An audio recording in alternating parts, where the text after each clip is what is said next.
evening, everyone. It's your boy, my hero, the best young football analyst. So if you're new to this page, please do subscribe and hit the like button.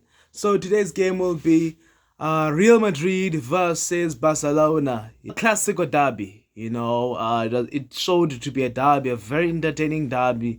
But not more entertaining, but a sort of derby. Nah, just kidding. Yeah. So Real Madrid versus Barcelona.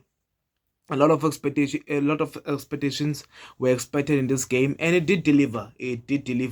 And it was a fantastic derby. The game was on high tempo. It was very tight in the midfield battle, especially when Pedri came in for Barcelona. They were able to string those passes through them. They were able to make those passes and combine play. They didn't need to depend on Yamal, because at most times Barcelona, when they get the ball, Gundogan was their main key player. They put Christensen as a defensive midfielder. So Gundogan, who's De Jong and Gundogan were the actual central midfielders, because now Kunde will overlap, Cancelo will overlap, Kubasi covers up, Araujo covers up. Especially when Araujo covers up for Kunde, he then has to deal with Vinicius Jr. Then Christensen tries to cover up the space centrally that has been left by Araujo and Kubasi. Now Gundogan and De Jong, their main responsibility is to try to hold up play. So it's more of a 4-2-1 that is being played with the center backs here. Then the 4 here, it's Kunde, it's Gundogan and De Jong, it's Cancelo. Then the 2 there is Rafinha and Yamal. Then Lewandowski, because you look at first off, before Pedri came in because of the injury that De Jong suffered. I'm very sad for De Jong. I feel sorry for him. He just came back from an injury, and few moments later, he gets another injury. So you see, it's very sad to see a good player, full of potential, getting all these types of injuries, becoming an injury prone. It takes the fun out of him. It takes the game out of him, and you might see a young player like De Jong retiring. A player that had potential. Who knows if De Jong was consistent and left Barcelona and went to a club that is competing for the Champions League, because Barcelona still need to structure and build their team to compete for the Champions League. So if he went to a club that competes for the Champions League, who knows, he could have won the Ballon d'Or. I mean, anything is possible, anything is possible. So yeah, De Jong comes out, before Pedri came in, they were depending on their width, Barcelona, because Real Madrid were playing a high line. You talk about Real Madrid, who were playing a 4-1-2-1-2. They've got Valverde and Modric and Kroos and Bellingham in the midfield, right? Yeah, but Bellingham is more focused there. He was more of an attacking midfielder. So actually, he was an attacking midfielder and playing the false 9 role. So he was there. He was focusing more offensively. So now when you go back to Kroos, Modric, and Valverde. And I've said this about Valverde. Valverde is one of the top-notch midfielders.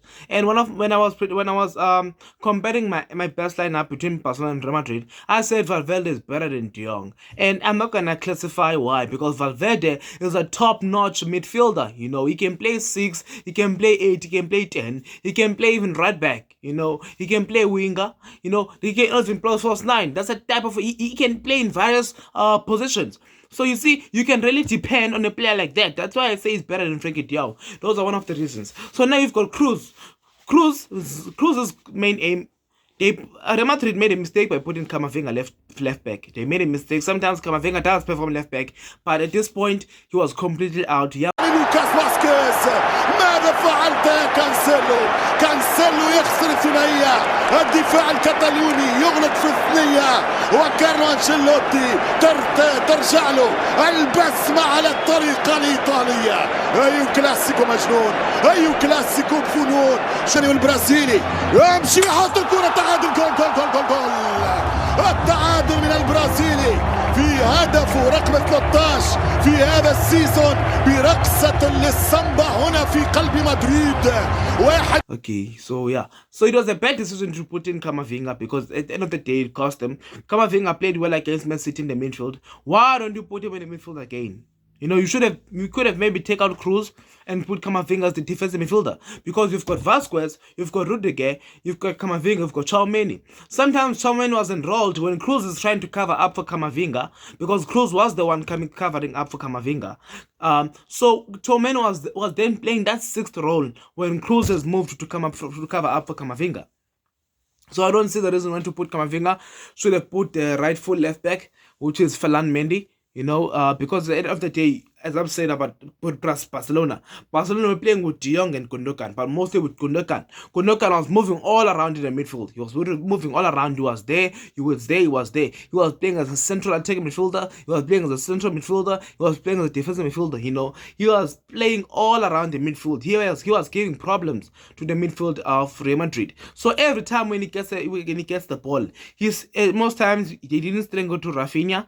When they see Yamal making the run, as they saw that Vasquez is giving a hard time to Rafinha, but Camavinga is a freeway, you know, it's his end to, you know, so he's giving way to Yamal. Yamal is having his way against Camavinga. So every time when Yamal gets the ball, he will run with Camavinga, and he will easily beat Camavinga. He will easily beat Camavinga, and he will easily speed overrun Camavinga. So those are types of decisions that Coach Ancelotti should have not made. You know, should have not put in Camavinga left back. Yes, you tried to put Camavinga left back first off. Now second off, you see that it didn't work. Why don't you take him off? Because it could have cost you. You know, so it goes back to the midfield when Pedri came in. De Jong came out. So sad.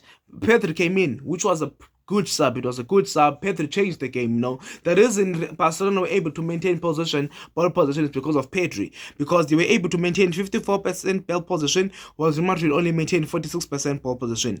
Barcelona stringed 527 passes. Real Madrid stringed 476 passes with six shots on target out of 15 shots for Barcelona. And for Real Madrid, they were able to register 14 shots and only 8 were on target. But at least they were able to get 3 goals out of those shots that are 14. And so Barcelona, they were able to get 2 goals out of the 15 shots. So obviously the goalkeepers might have considered, but they played very well. No, they made fantastic save. Ter Stegen, Lonin. So when Pedri came in, you've got Gundogan who's running around in the midfield, because now they De Jong was not really switched on for this game. For being honest, Christensen was enrolled to play as the 6, right? But Christensen was not collecting the ball for Barcelona in order for them to move. It wasn't easy for Gundogan or for De Jong or for in the midfield of Barcelona to make those passes, those tiki-taka passes they are known for. As for Valverde and Modric, Cruz, whenever Modric and Valverde gets the ball, their main aim is to go forward.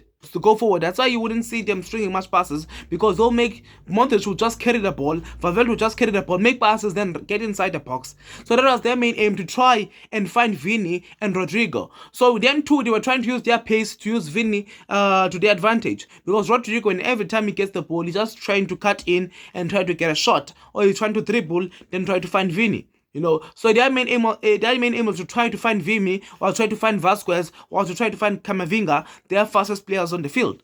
You know, yeah. So it goes back to the first goal of the game. But before I show you guys the first goal of the game, which was scored by Christensen, I talk about when Pedri came in. It made it more easy for the Barcelona midfield. You've got Gundogan who will run around the midfield. You've got Pedri who will collect the ball. And when he collects the ball, he makes those passes. And he's a good ball protector. He's able to protect the ball, guide the ball, and carry the ball. So that's why Barcelona able to make those passes. So now, Christensen's header. A cross came in from Barcelona. It was a corner. As you guys can see in the video below, the cross came in. When the cross came in, now Lonin misjudged the ball. I think maybe he saw the ball at a level where he think he can just knock it with his hand or fist. And when the ball came in, it passes him as he misjudged the ball. And Christensen used Cruz to jump higher, and he was able to jump higher and get the header. And it was very precise and a great goal good goal from Christensen. Some people miss from there. So I feel like Lonin should have Someone like Courtois, someone who has experienced, was gonna stay in his lane, stay in his pole, and he could have saved that ball.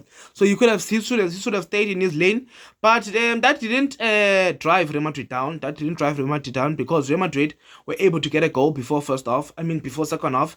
Vasquez, was a very good player in this game. Was a very good player, overlapping, was giving problems to Cancelo. Cancelo didn't have a good game. Cancelo and Camavinga, both left backs for both clubs, didn't have a good game, because every time Vasquez was coming, when Vasquez come, he likes to draw himself in. This is the box. This is Vasquez when he's coming. When Vasquez come, he doesn't make this overlapping run. He makes these overlapping straight line runs. He doesn't make a straight line run. He makes a diagonal run, getting inside the box or while carrying the ball. So that's how dangerous he is. So he was able to pass through a player, at a tight angle. The Cancelo should have shut him down from there. Instead, Cancelo let him through. I don't know what was Cancelo doing there. Should have shut him down. Should have used his body, because Cancelo is a bigger man than Vasquez. So Vasquez was able to sneak through and go inside the box. As he went inside the box, now Kubasi, you cannot blame Kubasi. Kubasi is a young, growing player. Those type of decision, you will learn from them. Because there were a lot of players there were a lot of Barcelona players inside the box. A little bit of Madrid players in the box. Maybe 3 or 4 for Madrid. So maybe, who knows, they could have been able to shut it down and take it away. But now, what I love about Vasquez is the thinking. As a footballer, you need to think fast. You need to be able to think fast. And Vasquez is inside the box. Now, Kubasi, as you can see in the video below, extends his foot. If we're being honest, guys, Vasquez could have paused there. But Vasquez now saying that Kubasi has extended his foot, he then puts his foot and he's able to and it's a trip. Kubasi trips Vasquez with his extended foot, so that's a penalty. It's a clear penalty. I like the thinking from Vasquez. Seeing the foot that has been drawn by Kubasi, he then puts his foot there so that he can be able to get a penalty, and a good penalty taken by Vinny. Fantastic. And if he didn't move too much, he could have saved the ball. He could have saved it because he was this close. If he didn't move too much and being undecisive, he could have saved that ball. Vinny was too cocky with that goal, with that penalty. Should have just hit it with power. But at the end of the day, he was able to get the penalty goal, and he leveled Real Madrid.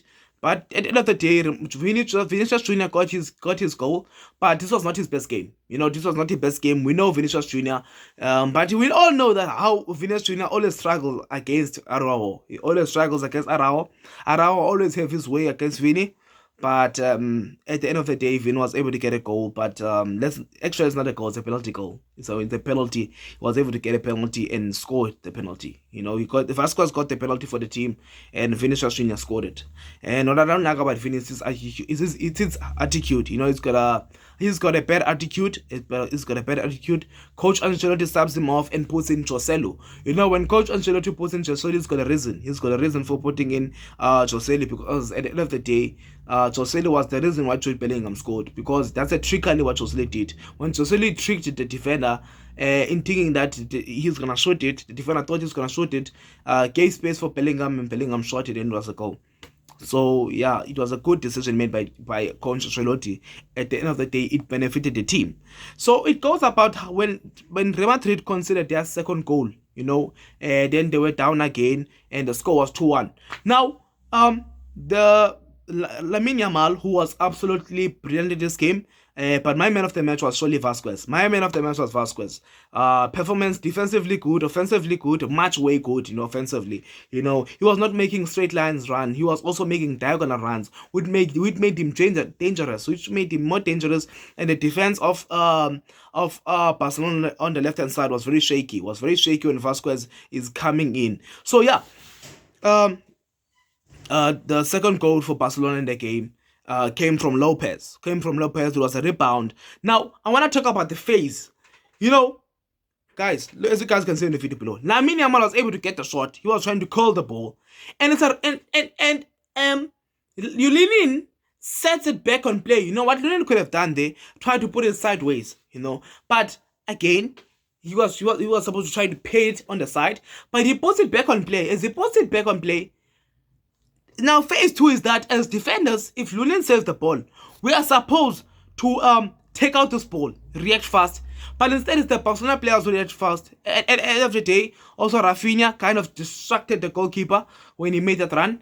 But also, Lopez, Chaumeni, Rudiger, they are watching. They are stationary. It's like they are watching the president talking.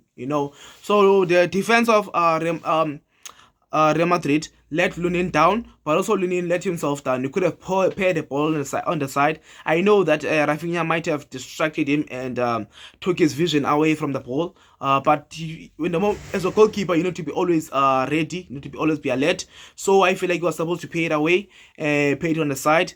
But at the end of the day, we need to blame that. I blame the defense. Honestly, I feel like the defense was supposed to be ready for any rebound. We're supposed to be ready, but at the end of the day, they let a rebound bounce back to a Barcelona player, which was Lopez, and he was able to get a goal. Came in as a sub, which made him a super sub, for Barcelona. But it wasn't enough for them. It wasn't enough for them. But there's a huge thing happened. Something big happened, and the score was still 2-2. The score was still 2, and Barcelona were denied a goal. Is it a goal or not a goal? That's the question. That's the question that has been wandering around the media. I was at school trying to see, is this a goal or not? Most pages are saying it's a goal, but you need to see as an analyst and check all the angles and see if it's really a goal. And it turns out to be a goal. Barcelona were robbed. Some people say so, and which I agree. We robbed Barcelona. If Barcelona had gotten that goal, who knows? It could have been 3-3 or it could have been 3-2. Barcelona were gonna have the momentum to try and get the win. Yeah. So Yamal was robbed of a goal. Yeah. So the cross came in, and it's very surprising how Yamal is able to score from there, because every day it's a goal, but it's a denied goal. He's able to try and chip the ball. I don't know what he was doing, but when the ball came in, he touches the ball a little bit, and I don't know where the problem with Lunin is, because the reason that's a goal is because Lunin is inside. He's inside. Even his hands are inside the line. As you guys can feel the video below, scan the video. The video is going slow. The ball comes. Lunin is inside his pole, inside his net. So now the ball gets in with Lunin. It gets in with Lunin, and it goes over the line. It's very tight. It's very tight. I understand the referee that he was not able to spot it, but as for VAR, able to see other things that happen in La Liga when they in the VAR. The referee was not even called to look. When you see the ball outside. No, when you're standing here and you see the ball, it looked like it's not a goal. It looked like the ball is on top of the line. But when you see it from the side view, you could see that the ball went in. Now there's a picture. Look at the picture. As you guys can see in this picture, Lunin is inside the net with his hands. His hands are a little bit far from the line. So you see, it's a goal, guys. As Madrid fans, at the end of the day, it's a win. But I'm not a proud Madrid fan, and I would have wanted to win this game fair. The same way I defeated Kaizer Chiefs in a fair play. Kaizer Chiefs lost 3-2 against my team, Orlando Pirates, and I was happy. But now I'm disgusted. I'm disgusted by the referee, especially by the linesman who's standing on the side where he's supposed to see it.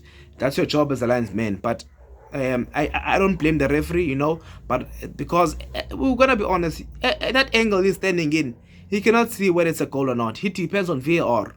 He can only depend on his linesman and VAR. And as for the VAR, wow, VAR, guys, it comes to a question that does South Africa really need VAR, because it's already not working in Europe. But in the AFCON, the VAR made a huge impact. I think there was no mistake that was made in the AFCON. Everything was 100% accurate. So who knows? At the end of the day, I'm an African, and I love African football more than European football. And who knows that referees are different. Referees are different. The best referee, most people can say the best referees in Europe, but have you guys seen the referees in Africa? The referees in Africa, and most times they're always spot on. Leave the crisis of South Africa, but when you go to the AFCON, they are always get accurate decisions. So it was a good game, it was a good game. Both teams went head to head to one another, and no team was willing to back off. That's why we saw the goal. We saw a goal-thrilling game, a 3-2 victory from Real Madrid. But Jude Bellingham, a gifted player. What Jude Bellingham needs to do now to win the Champions League, win the Champions League for Madrid. But if Kane won't let him, do that. Kane will never let him do that. Kane also wants to win the Champions League and win his first trophy, and it would be something spectacular if Kane's first trophy would be a Champions League. So I would like to thank you guys for watching, and please do subscribe and hit the like button. Peace out.